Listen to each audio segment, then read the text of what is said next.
Imagine your products touch billions of lives every single day, multiple times.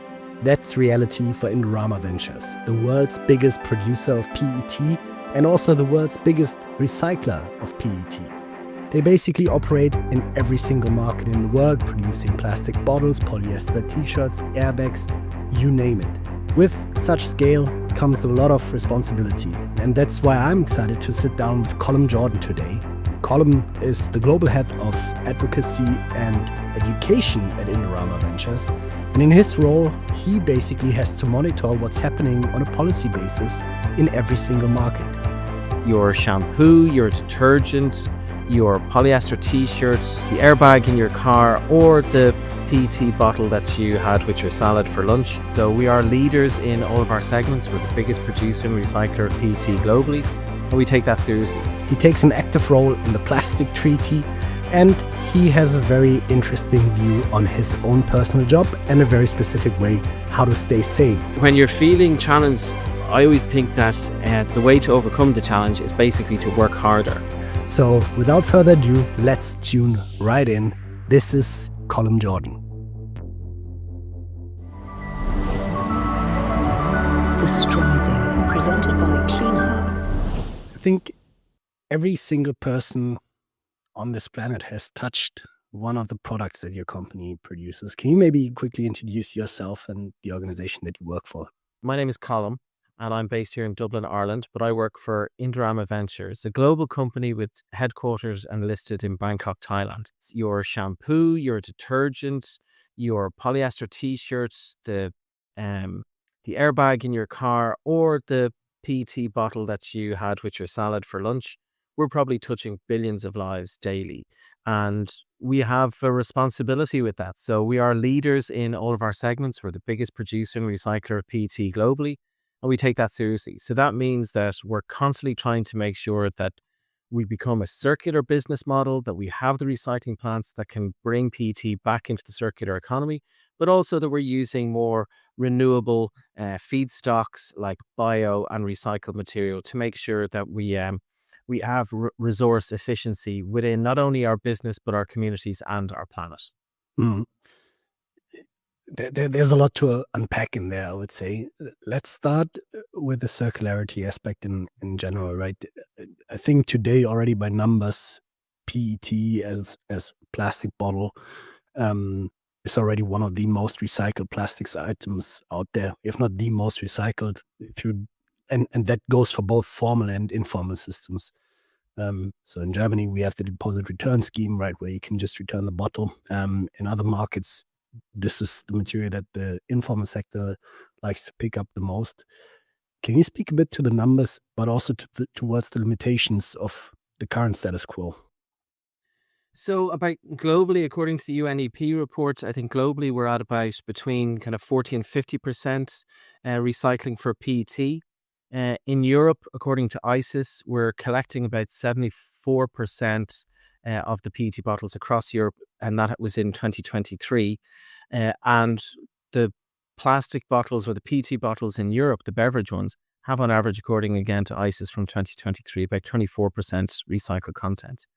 So if you look across, people might know, but there's many different types of plastics. So people might know a PVC window, or they might know a nylon cloth, like their airbag, or they might know, specific polyester, different types of plastics. But there's actually many, many, many different types of plastics. And some of them are much more recyclable than others. So even if you take the lowest global estimate for PET and say it's at 40%, I'd argue it's 50, if not higher. But let's say 40. When you look across other polymer types, some of them can be as low as 1%, 2%, 3%. Some may be pushing for 30%, but that's maybe in a certain application. So a particular type of format that plastic is using, rather than actually the global universe of that particular plastic itself. And the reason for that is that it has value. And if we look at recycling in general and how it works and what makes it success and what makes us ensure that it has circularity, we have to give value to the material. So look around you. You never see $1, €1, a yen on the ground. it's picked up because it has value. You don't see a lot of littered money. And if you do, it's usually low value currency that you see littered. So you have to give value to PET. And because PET, or to all waste rather, and because PET is so recognizable, so we all know that it's a beverage container, and we know that that beverage container contains PET. That means that people can sort it, separate it, and recycle it easily because they know it has a value.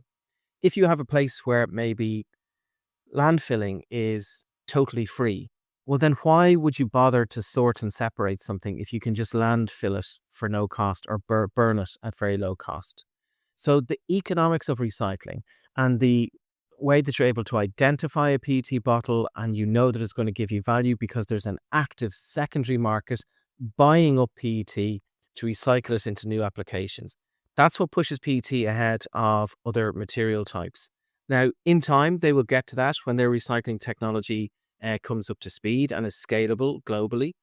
But at the moment, it is the value that PET gives that makes sure that it's collected, it's sorted, and it's put back into the value chain.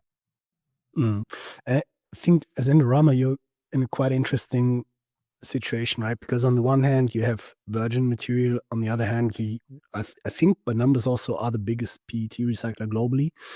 And the value of the recyclable feedstock also is driven by demand, but also the interesting part in plastics is you have a virgin price and you have a recycled PET price. And I think as soon as the recycled price gets too high compared to virgin price, let's say 10-20% is the band that you can play with in extra cost, and people will divert back to virgin. Would you say that this is the core driver why we are at 40% and not, for example, 80%? Or Price, what else has to change?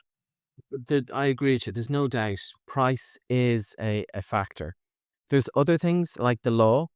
So in certain parts of the world, they haven't yet updated their food contact guidelines. So, I mean, up until recently, all of India and all of Thailand did not allow recycled PET for beverage bottles.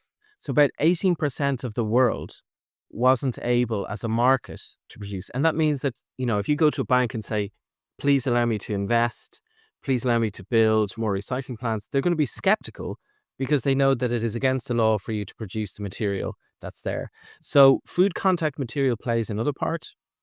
Another part is availability. In developed economies like Europe and the United States and East Asia, you have municipalities building waste to energy facilities. And the local municipalities sign a contract with a service provider to build and to operate that facility.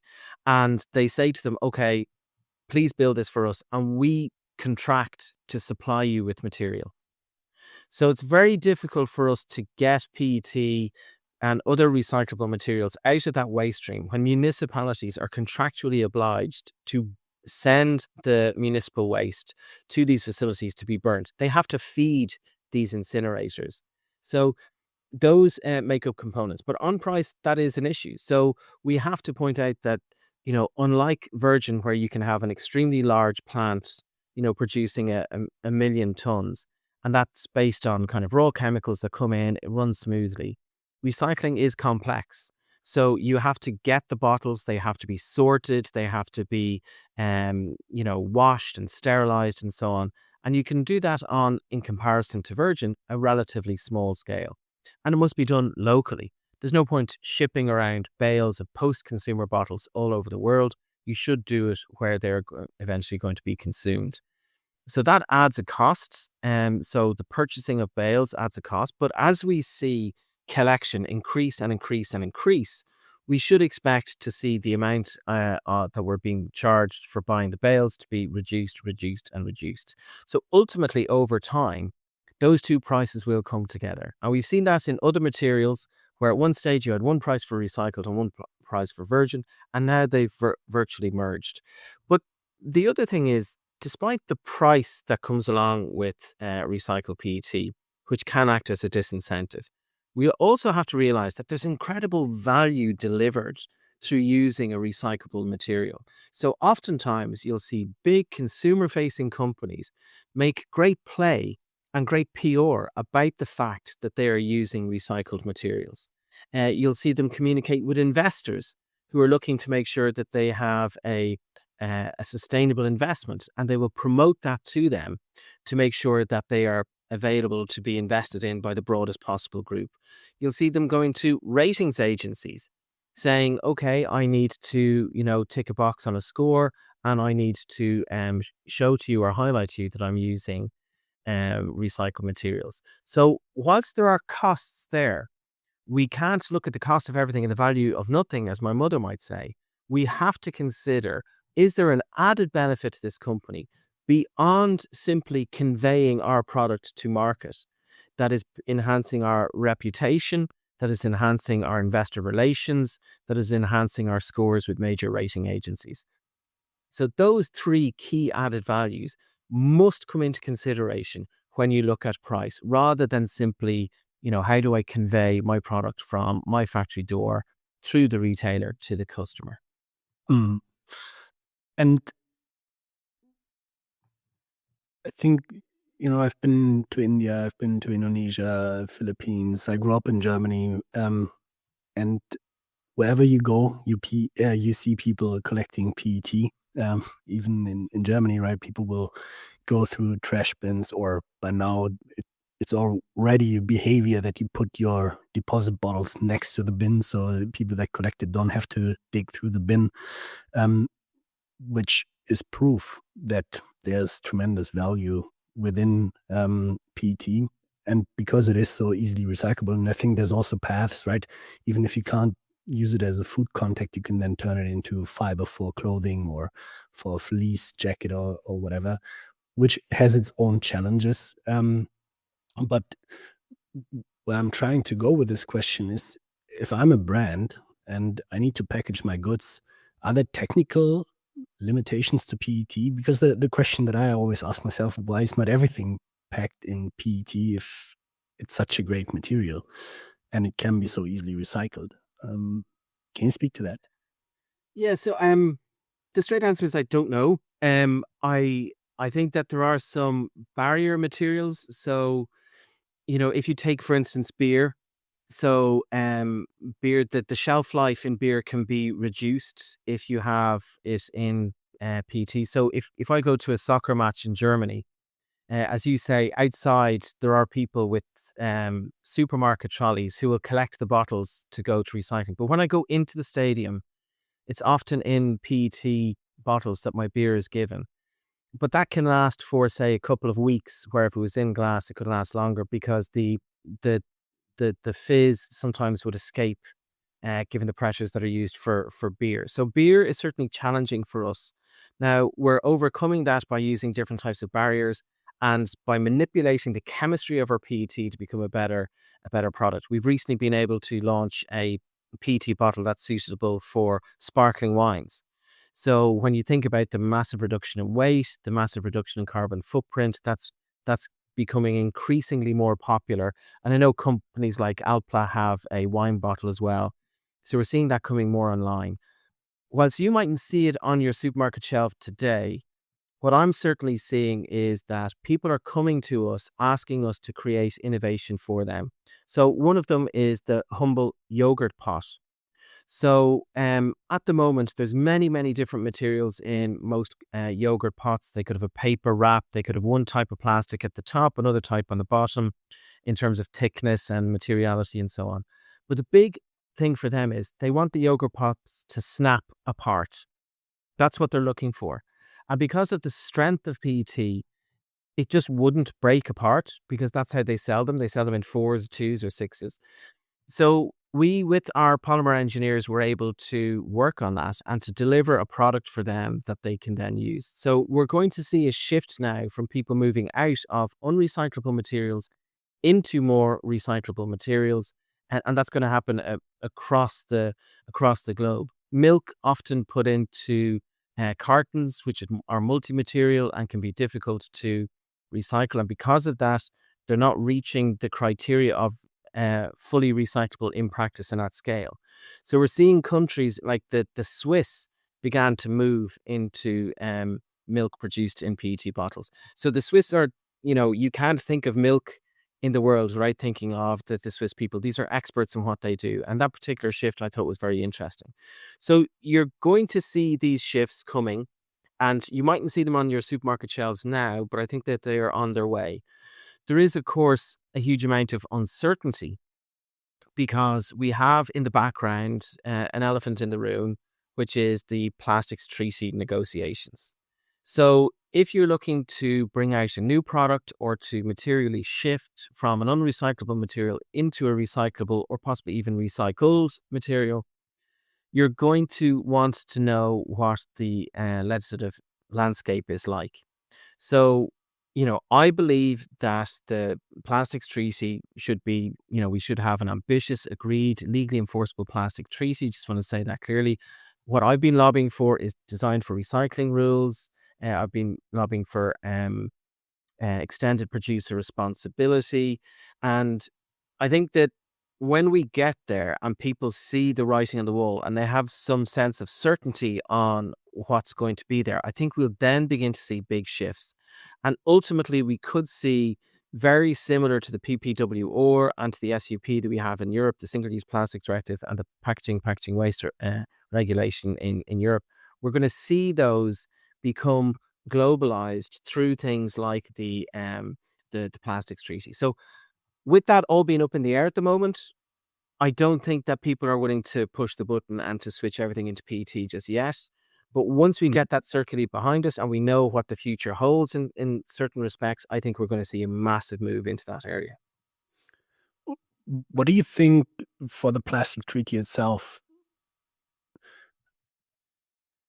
would be good policy design? Because I think the beauty again of PET is that inherently it's a circular material. And if we think about the milk carton, right, that is not really recyclable, do you think these kind of packaging behaviors should be penalized, or you should then have higher EPR rates than, for example, PET? Is there a cost factor behind it, or if yeah, maybe we start with that question, because I'd be curious, if you could write the treaty, what would be the things that you would put in there? I think that we have to, as most common sense everyday people are looking for. I think they're looking for both sides, both kind of so-called high ambition sides and people who are coming from the other side of that. I think both of those maximalist positions need to be considered carefully. So I think there is a need to kind of get into the granular on this. Okay, so when you're saying, okay, we need to ban plastics, just turn off the tap, get rid of production, all that type of stuff. We don't want less medical devices. We don't want less, life-saving materials. So like blood bags and all this type of stuff. So let's be clear on that. So let's exclude that. Well, then, if you cap production, so this is a pellet. So I don't know if you can see it here. So this here is a pellet. Okay, so one of those pellets is going to make a patch that will go over, that will be inserted into somebody's stomach, maybe to stop their stomach bursting out like a hernia. Another patch will go and make a refillable PET bottle. And another patch will go to make a single-use virgin PET bottle. But so if you go with the production phase, you cannot identify which one of those you're going to restrict. So we have to come in and say, yes, I understand your need for reduction and to move to sustainable alternatives, but we need to do this in a thoughtful way. And, shouting, stop plastic and end plastic isn't going to do that. So you have to get granular quite quickly. And at the same time, I think that, industry, states that are major producers and reliant on petroleum, there has to be an understanding on their side of, there is negative externalities to our product. Okay. So, and that has to be accepted rather than, and going to the table and beginning to talk to it. So moving away from these maximalist positions and coming into kind of, everyday conversations that people can relate to and that we can acknowledge, I think has to become part of it. And it has to become evidence-based. If we just end plastic and start using other materials that are less sustainable, then everyone loses. So, there has to be a bit of calm, a bit of common sense, and a bit of rationality. And moving away from maximalist positions on both sides is the only way that we can get there. What I would write is that I would say, look, there are cases where we just have to end things, but we have to be conscious of the negative fallout from that. So I want you to imagine, do you know a sachet that you might have olive oil or vinegar or mustard in? Yeah. Or if you're in Belgium, mayonnaise for your chips. They're multi-material. They're difficult to sort. There's a lot of them. And it's very difficult to recycle them. So from a Western developed world point of view, you can say, oh, just ban those straight away. However, if you move to the developing world, that type of packaging is being used to deliver things like detergents, soap, what else is there? Shampoo.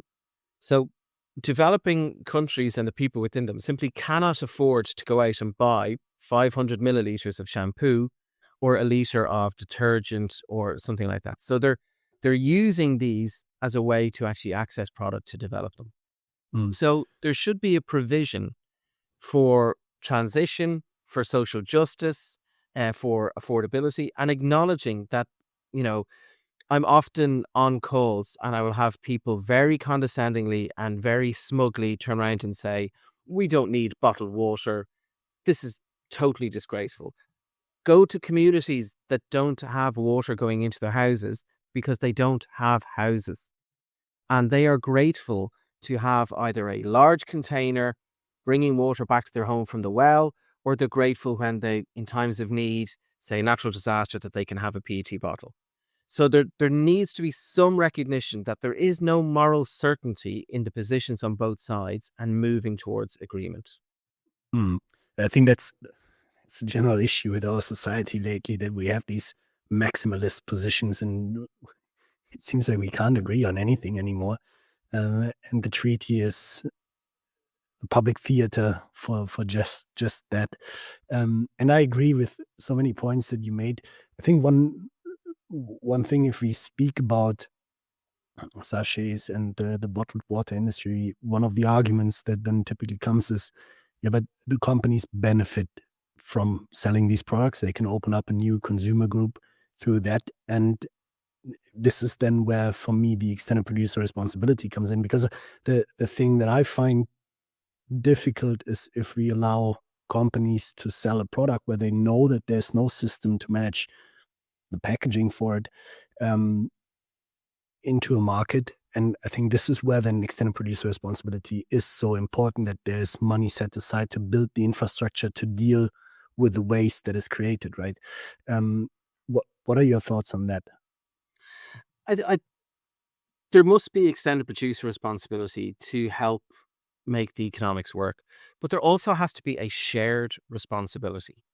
So it is not the CEO of a consumer-facing company or of a material-producing company who throws the material, whether it's a beer can, a water bottle, or a potato chip packet, into the ocean. It's not them that are doing it. There are people who are doing that. And society has to take a role in that.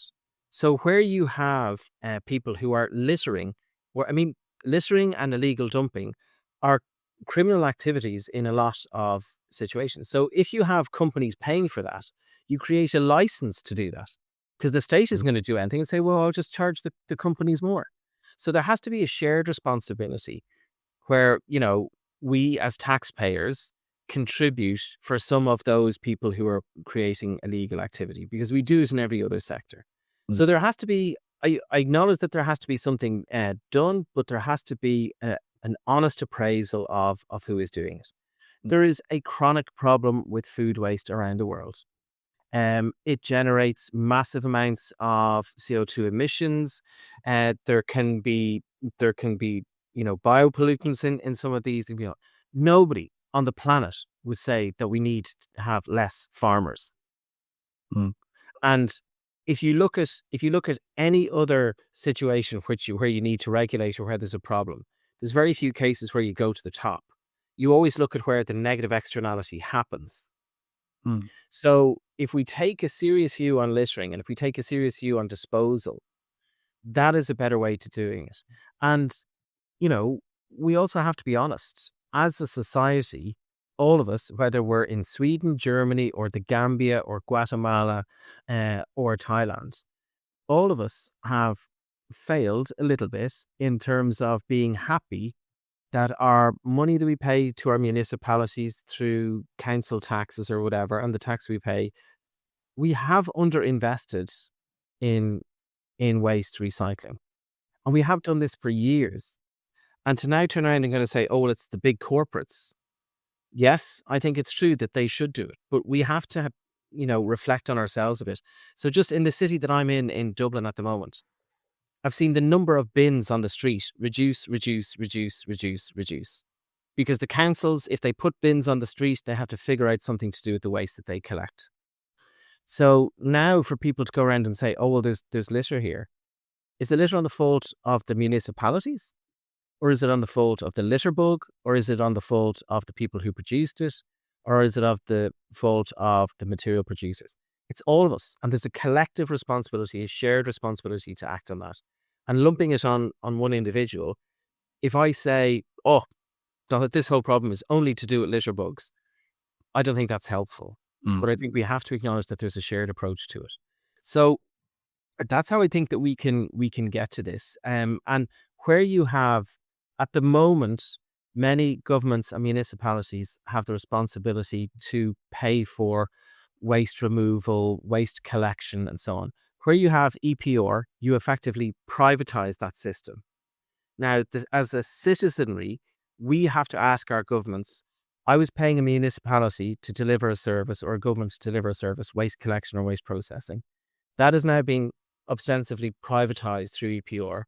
Am I getting that money back as a consumer, or are you going to spend it, and what are you going to spend it on?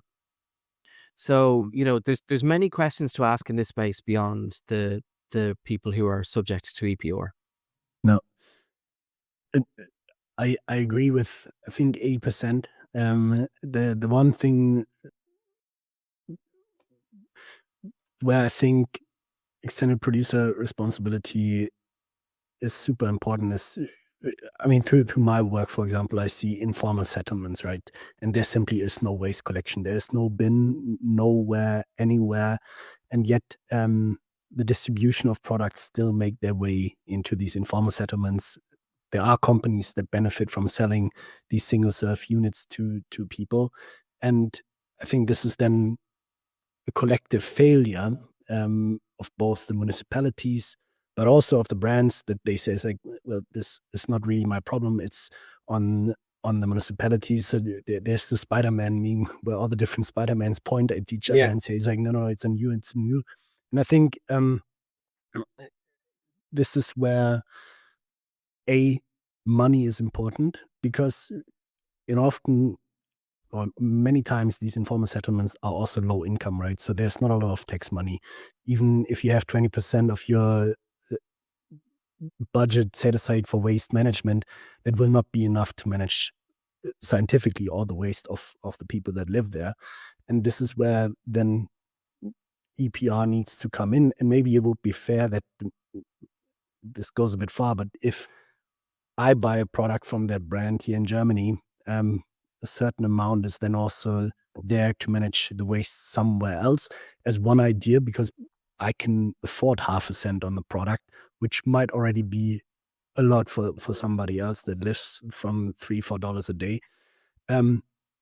But I think that the companies do have a responsibility to see whether or not the areas where they sell their product have these systems in place, and then obviously holding the municipalities accountable to do something with the money is so important. And this is, I think, also the problem that we're trying to solve a bit with cleanup, is to bring in transparency into the waste management process post-collection. What actually happens with the waste? Because I think everybody in the industry knows that it's so easy to cheat these systems, right? I can, as a waste management company, claim, yeah, I collected it. Please give me my EPR fees. And then I'm going to go and dump it in the next river because I know that there's no tipping fee from a river or from a landfill. So it is then important to have full traceability on what happens in the process, and is the waste actually then appropriately managed? Because I can fully understand every company that says, I don't want to pay an EPR fee into a black hole, and then I don't know what happens to that money. Somebody building a new palace for themselves or their family in government, or what is happening with my money? What are the labor conditions in these waste companies, right? Because that is the next point where I would like to pick your brain a little bit, is the entire social aspect. Also in PET, we do have a big informal sector that is collecting that plastic. And oftentimes also not under the most humane working conditions, but it is bringing value to the family, right? So the world never is black and white. You have different shades of gray in the system.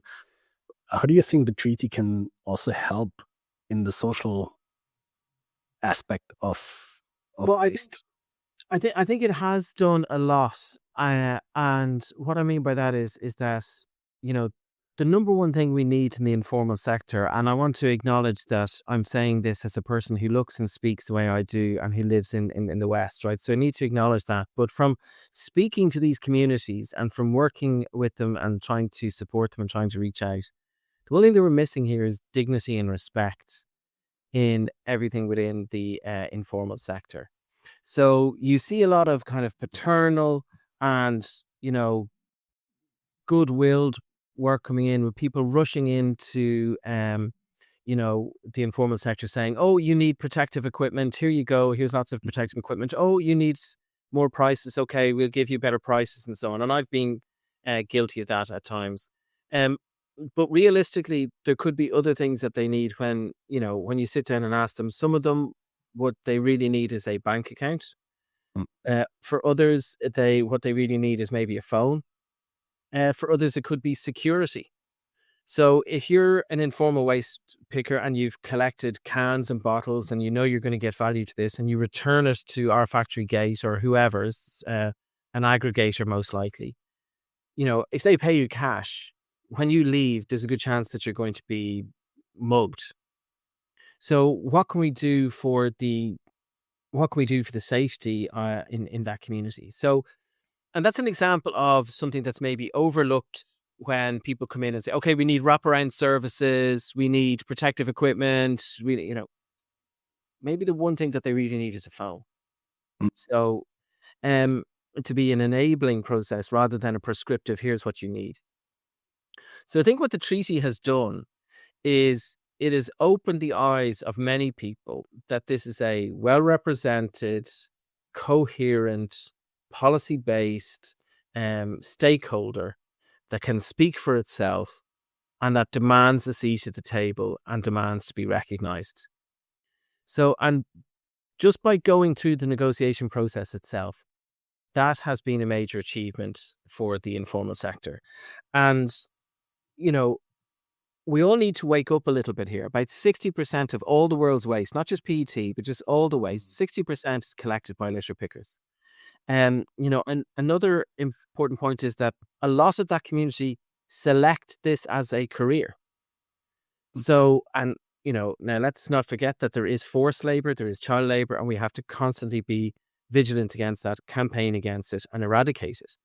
But there are individuals who choose to do this line of work. And they might enjoy it because of what they do. And of course, it is difficult work, but we have to acknowledge their life choices. And I think coming from a global north or west or developed or however else you might want to say it, there's a wish to put, kind of a mechanical or an automated or somehow more morally superior view on all of this. So everybody wants Norwegian style collection bouncing around, sub-Saharan Africa, South Asia, South America, these parts of the world. That is hugely insulting to the people who are there at the moment. and not understanding of the particular circumstances that are there.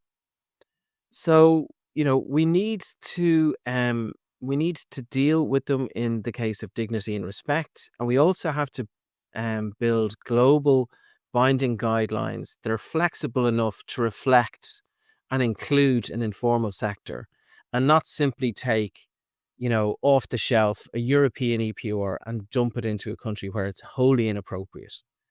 And that means that we have to kind of reimagine EPR in some ways. So, in engaging with some of the small island developing nations, what they were saying is that in a small community, they sort all of their waste themselves. So, by doing it as a community, they have big piles of PET, big piles of cans, big piles of every different type of material. The issue that they have is, how do they get it to a recycling plant? So the island isn't so small, nobody's going to build a recycling plant there. So they have to ship it off the island.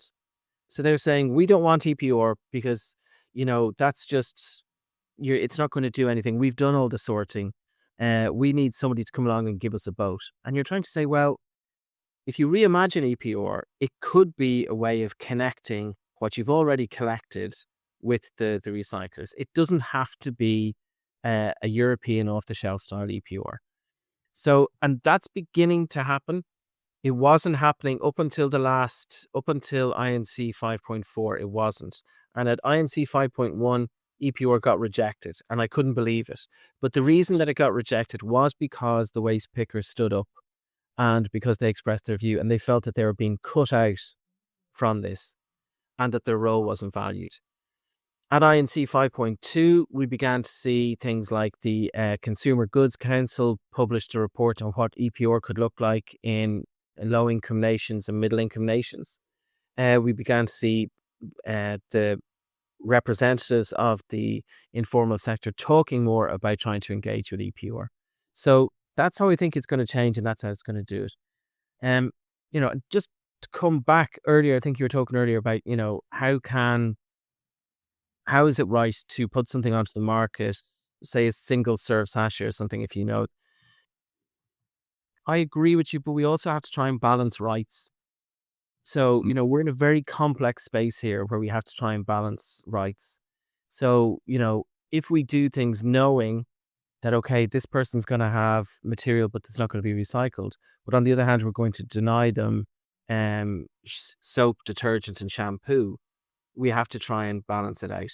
And underlying all this, underlying all of our conversations about different things, whether it's in the developed world, EPR in the developed world, or the developing world, or informal groups, underlying all of this is a global shame that we all carry, that we have such a dichotomy on our planet between those that have and those that have not.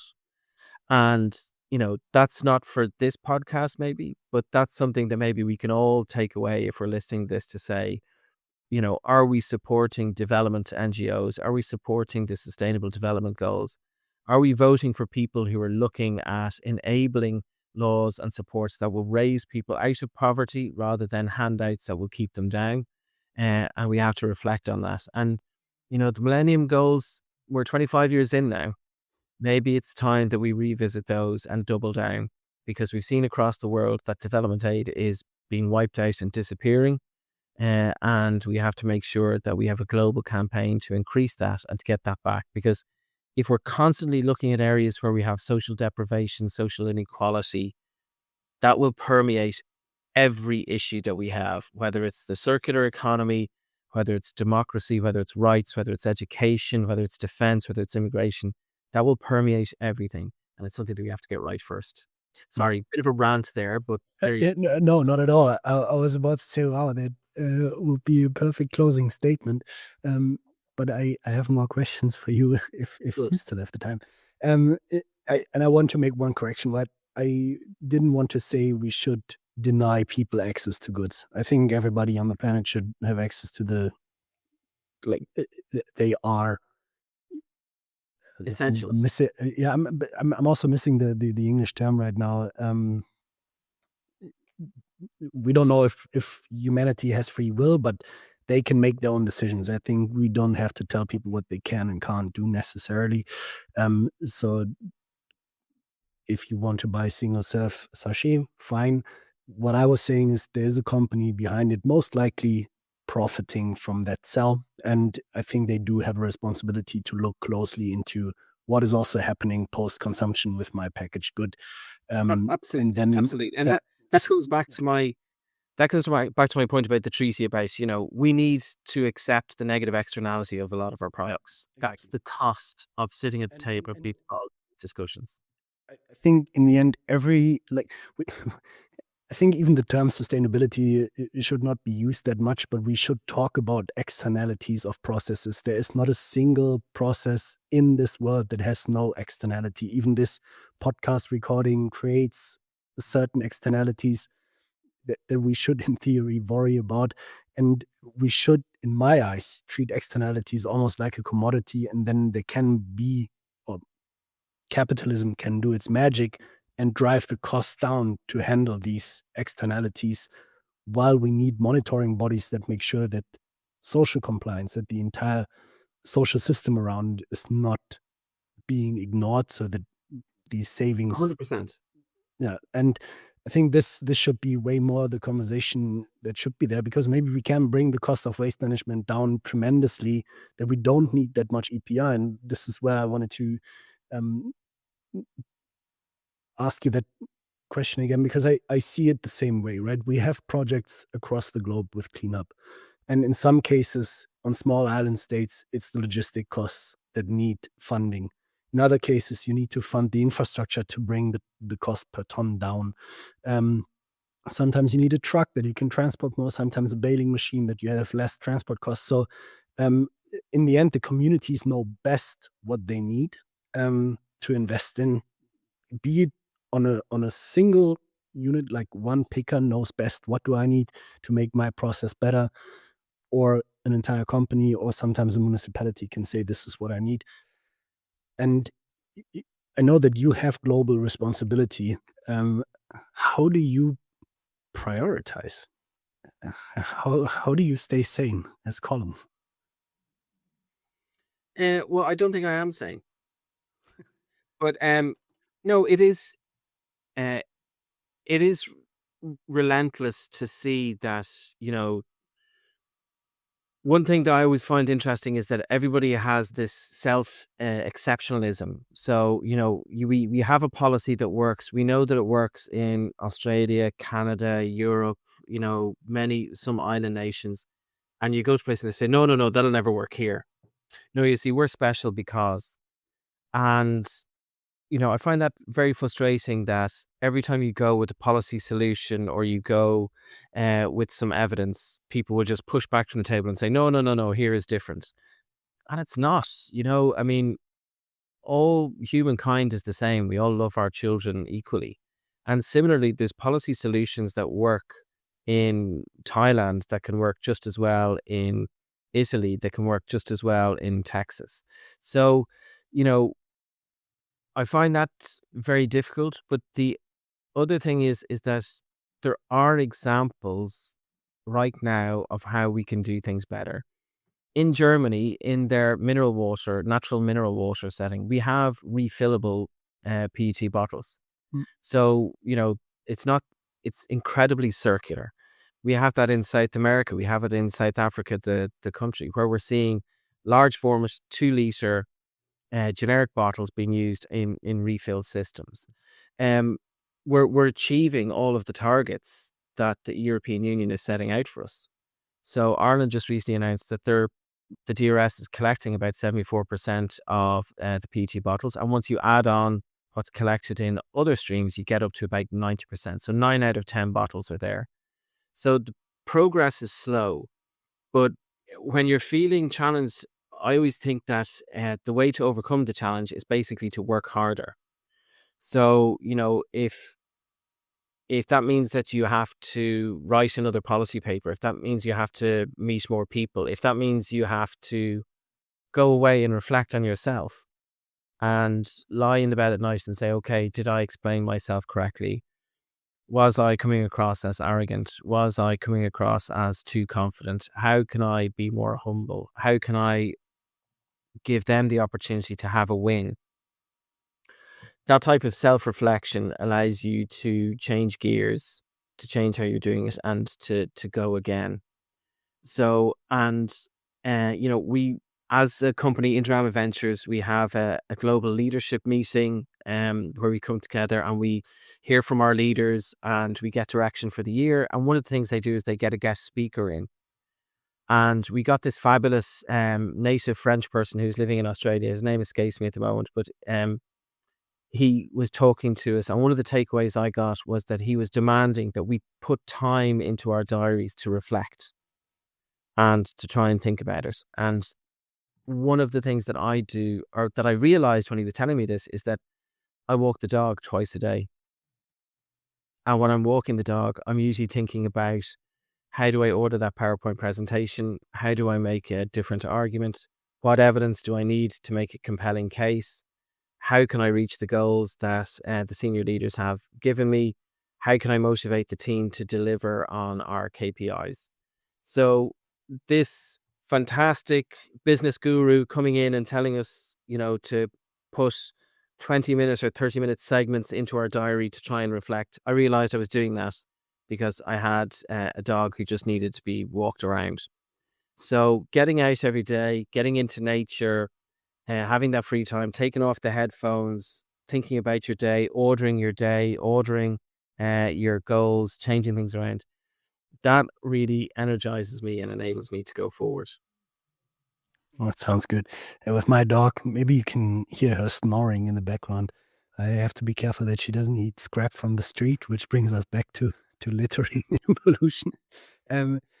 And I think what is becoming even more evident from this conversation is that the interesting part is, or about plastic, is if you look at it from the outside as a consumer, it looks like such an easy problem to solve, right? Well, there's litter, don't do that.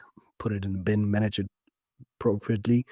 And part of the reason why I want to have these conversations is that we understand the actual complexity behind it, because it's not that simple. And I can imagine that there's a few people listening that also offer solutions in the space. Is there anything particular where you would be open to have a conversation on? Is there anything that Indorama needs where you always have an open ear? Who should and shouldn't reach out to you?